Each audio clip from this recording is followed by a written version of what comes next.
Pois eu son Carmen Baleña, son doutora en Historia Contemporánea e investigadora.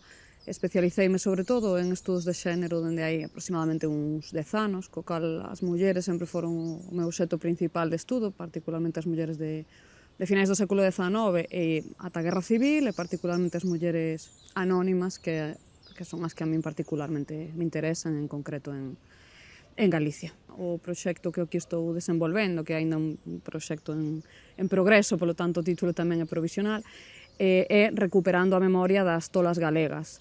Vaise centrar nas mulleres internas no manicomio de Conxo, en Santiago de Compostela, justamente dende inicios do século XX ata a Guerra Civil. O proxecto xurdiu porque eu tive noticia de que o arquivo de Conxo se guardaba na Cidade da Cultura e sabía tamén que non se tiña explorado ata ese momento.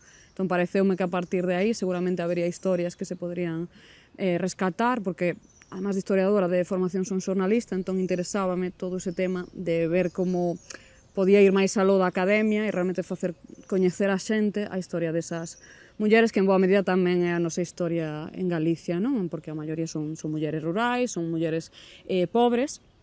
Eso enlazaba moito tamén cos meus propios intereses persoais como muller rural, aínda que noutro contexto. Tamén a miña primeira residencia, co cal sempre ves coa expectativa de que vas a topar, pero fundamentalmente o que a min ata agora me están ofrecendo, ademais da posibilidade de estar nun lugar increíble, que iso é evidente, como é o Pazo de Mariñán, por unha banda o tempo para traballar no proxecto, que iso é algo que no día a día verdadeiramente resulta moi difícil de atopar. Entón, Mariñán ofrece unha posibilidade de ter ese tempo e ademais un tempo como que se alonga, non? Que é algo que falamos, cando tes a capacidade de repousar e de non ter outras distraccións máis aló do teu traballo e do momento no que estás, eso pareceme super empoderador e moi potente, aquí atopeino. E a segunda cousa que creo que é moi enriquecedora, máis aló do espazo, que iso é algo evidente, é a compañía de outras persoas, que aínda que traballamos en ámbitos moi diversos, creo que somos moi idealistas respecto ás posibilidades do pensamento e tamén da literatura, de facer modificar a mentalidade, de cambiar na nosa pequena medida, non?